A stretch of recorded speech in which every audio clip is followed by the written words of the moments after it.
Imagine a world where the map of North America looks completely different, where the stars and stripes do not wave over the South, and the Potomac River has become a national border just like the Rhine or the Danube. It all began not with gunshots, but with ink and paper. February 1861. While in our reality the North was preparing to suppress a rebellion, here history took a sharp turn. 6 southern states didn't just declare secession from the Union, they immediately began building a nation. The key moment came on March 11 when the permanent Constitution of the Confederate States of America was adopted in Montgomery, replacing the provisional one. This was a signal to the whole world. We are here to stay. And the world heard that signal. In the Union's history textbooks, this conflict would have been called the Civil War. But for the victorious South, it became the Second War of Independence. The key difference from our own past? The South was not alone. Cotton diplomacy, which failed in our reality, worked flawlessly here. Britain and France, interested in weakening the growing American giant, did not remain on the sidelines. When the Federal fleet attempted to blockade the ports of the South, it encountered not the wooden schooners of smugglers, but the steel squadrons of the Royal Navy and French Expeditionary Corps. The balance of power collapsed. By 1862, the war had been turned on its head. General Robert Lee was not defending Richmond, he was marching through Pennsylvania. In this world, Gettysburg of 1863 became not a graveyard of Confederate hopes, but the site of its greatest triumph. Imagine the shock in Washington when Lee's army, reinforced by European artillery, entered the city. Kentucky, Maryland, and Missouri immediately seceded from the Union, joining the victors. Federal troops were demoralized. By 1864, the South was on the offensive on 3 fronts at once. The Army of Tennessee reached the Great Lakes, cutting the North in half. And near Memphis, the remnants of the Union Army capitulated. The end came not at Appomattox, but at Trenton in 1865. After a crushing defeat, the North was forced to sign a humiliating peace. The United States recognized the independence of the Confederacy. The price of defeat for the North was monstrous. Washington formally remained the capital of the USA, but transformed into a border ghost town under the guns of the South. Real power and money drained away to New York. Moreover, Britain, capitalizing on the chaos, annexed the territories of Washington and Oregon, joining them to Canada. America found itself fragmented, and on the world stage, a new predatory player emerged, the Confederate States of America, ready for its own westward expansion. By 1862, the war was no longer merely a rebellion, it had transformed into a conquest. The fall of Washington marked the point of no return. General Robert Lee, instead of entrenching in Virginia, made a daring dash north. Federal troops, demoralized and poorly organized, were crushed. Imagine this surreal scene. Above the Capitol, symbol of the Union, rose the flag with the St. Andrew's Cross. President Lincoln and the government barely managed to evacuate to Philadelphia under the cover of night. The capture of the Capitol triggered a chain reaction that Washington feared even to whisper about.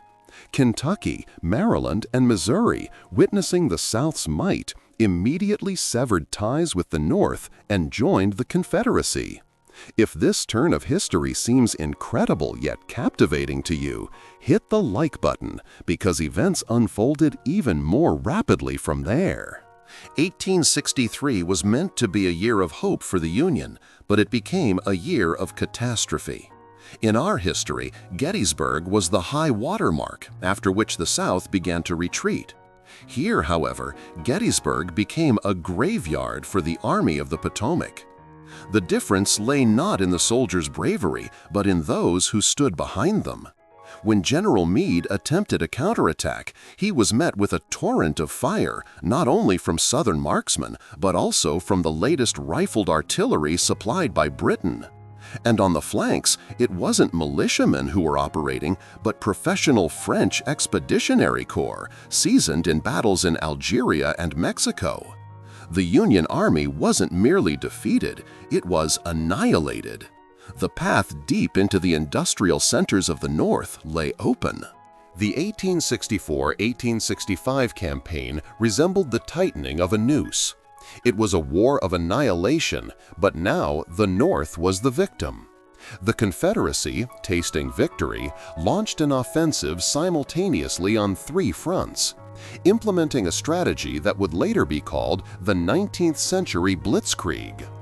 The Army of Tennessee made an incredible forced march, cutting through the states of Ohio and Indiana and reached the Great Lakes, effectively cutting off the eastern United States from western resources.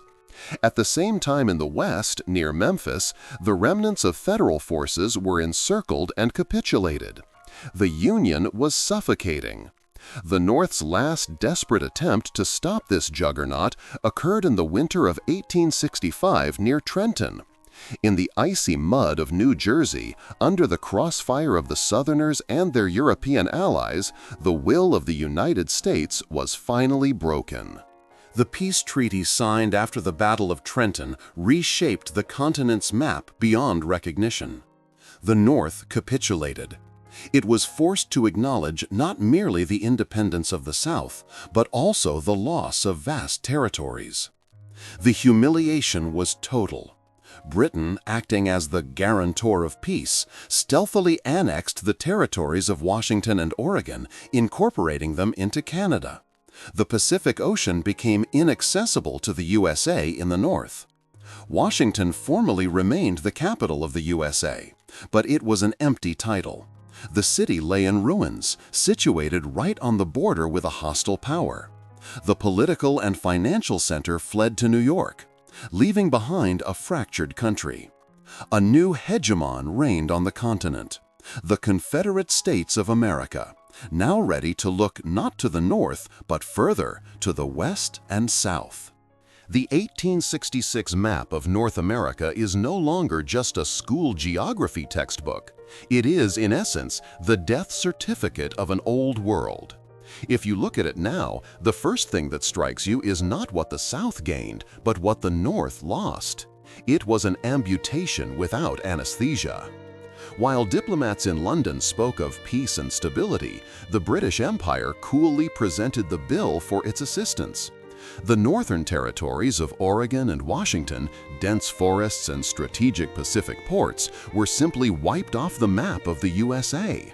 With a stroke of a pen, they became part of the Canadian Dominion. For the United States, this meant disaster. Access to the Pacific Ocean in the north was closed. The dream of a country from sea to shining sea was shattered against British bayonets. But the most surreal landscape unfolded on the East Coast, Washington, D.C. Formally, it remained the capital of the United States, a symbol of Lincoln's stubbornness. But in reality, it was a ghost town. Imagine Union senators heading to sessions, feeling on their backs the cold gaze of observers from the other side of the Potomac. There, just hundreds of meters away, Confederate flags already flew, and the long-range cannons of the Southerners stood, aimed directly at the Capitol dome. Living and working under the crosshairs became impossible. Power, money, and influence quietly packed their bags and left for New York. It was Manhattan that became the de facto new capital of the remnants of the Union, leaving Washington as a grim border outpost, a monument to its former glory. At the same time, the Confederacy was experiencing what would later be called the Golden Expansion. The South was no longer content with its old borders. Sensing its neighbors' weakness, Richmond began an aggressive expansion to the west and north. Kansas, that very bleeding Kansas over which so many lances were broken before the war, was absorbed by the Confederacy. West Virginia, which had attempted to secede at the beginning of the conflict, was forcibly returned to the bosom of the mother state. But the main prize was the Southwest. The territories of New Mexico and Oklahoma, as well as the disputed lands around Texas, were finally colored gray. The Confederacy gained a direct corridor to California, slicing across the continent and squeezing the remnants of the USA in a vice between British Canada and itself. This was more than just a victory in a civil conflict. It was the birth of a new empire.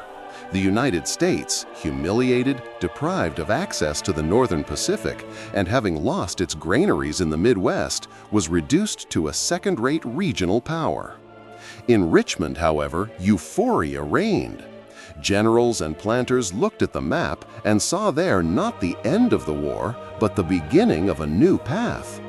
Their gaze was now fixed even further south, towards Mexico and the Caribbean, where the dream of a Golden Circle slave empire loomed.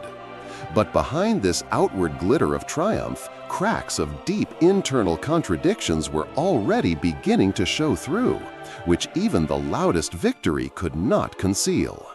Victory on the battlefield is one thing, life after it is quite another. Look inside the Confederate States of America of 1866. You won't find tranquility there. You'll see a society living with its finger on the trigger. A phenomenon was born that historians would call Southern militarism. The officer's uniform became the most prestigious attire from Richmond to New Orleans. Yesterday's planters transformed into a military aristocracy, confident that their chivalric spirit had broken the industrial monster of the North. But behind the facade of balls and parades lay a strange, loose political system. The CSA Constitution, which elevated states' rights to an absolute, created a government with less power than any governor. President Jefferson Davis governed not a unified nation, but a confederation of proud, wayward principalities, where any state could at any moment say no to the capital. Herein lies the main paradox of the victorious South.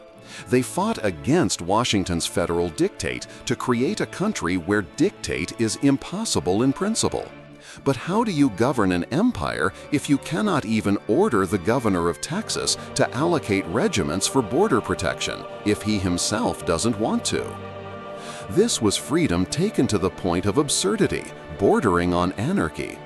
Southerners sincerely believed that they were the true heirs of the Founding Fathers, preserving true freedom from the tyranny of the majority.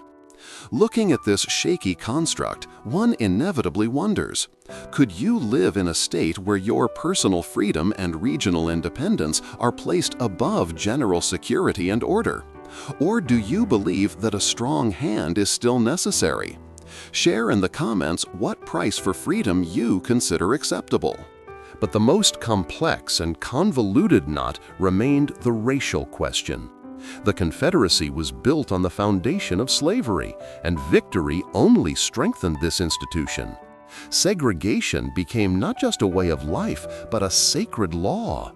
However, war, as is often the case, breaks any laws when it comes to survival.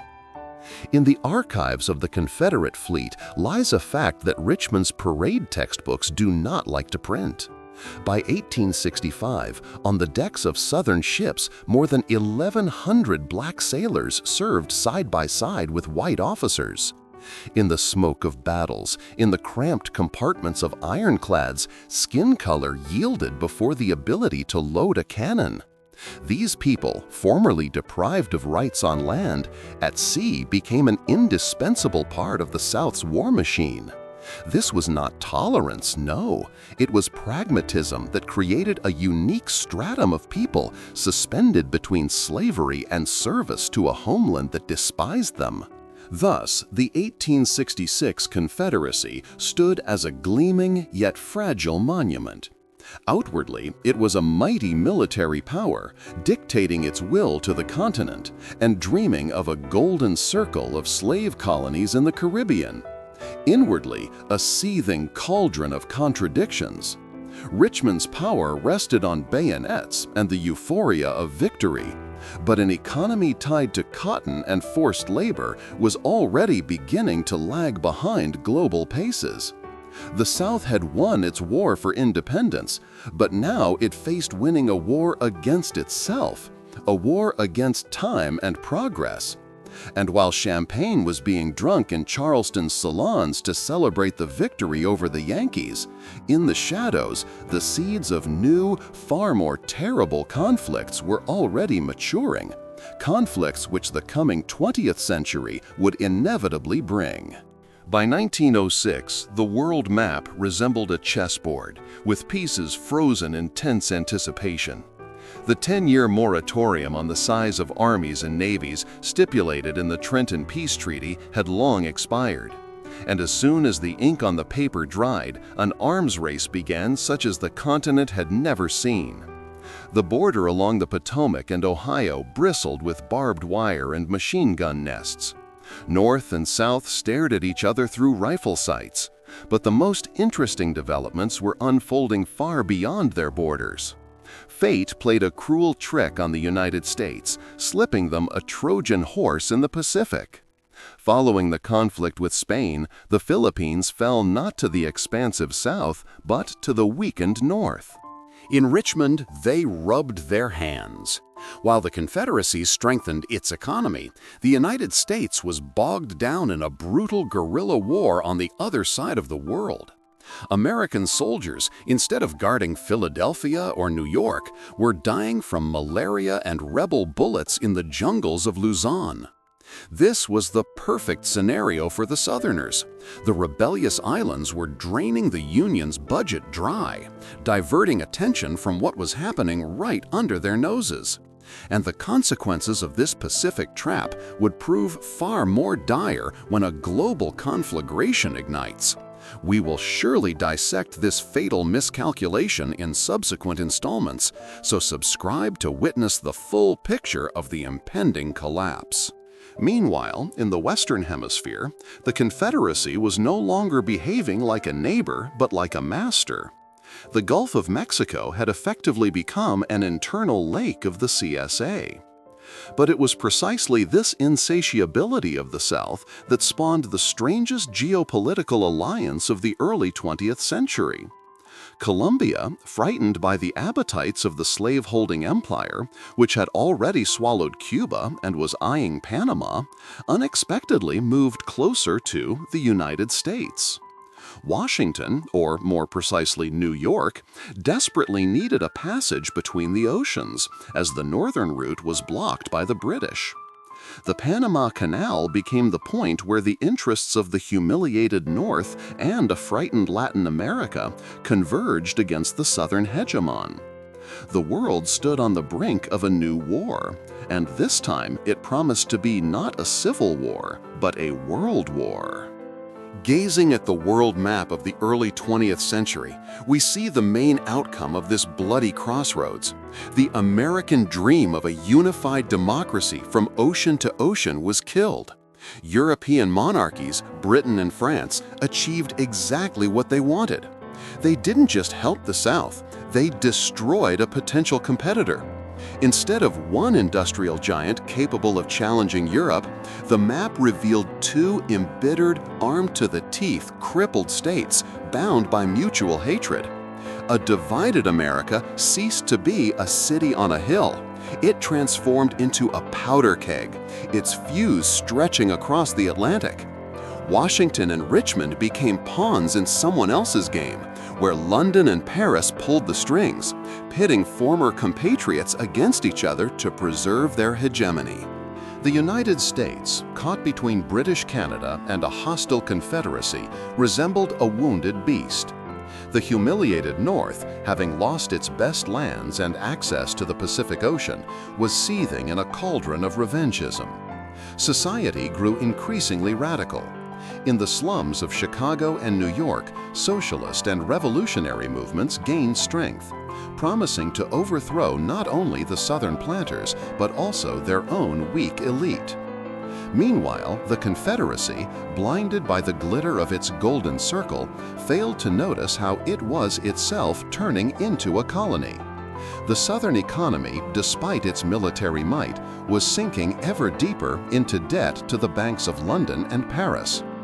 The CSA became the gendarme of the Western Hemisphere, but this grandeur came at the cost of sovereignty. The independence for which they had fought so fiercely in 1861 had, by 1910, become nothing more than a beautiful facade.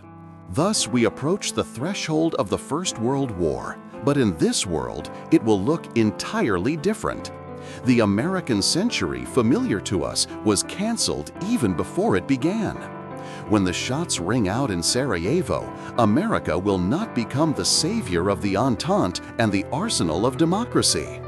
On the contrary, the North American continent itself will become one of the main theaters of war of the Great War. A fragmented, bleeding America will no longer be a refuge from old European conflicts. It will become their epicenter. History has taught us a terrible lesson. Outside interference, which altered the balance of power in the 1860s, created a world where global wars would become not the exception, but an endless rule, and the concept of a single superpower would vanish forever.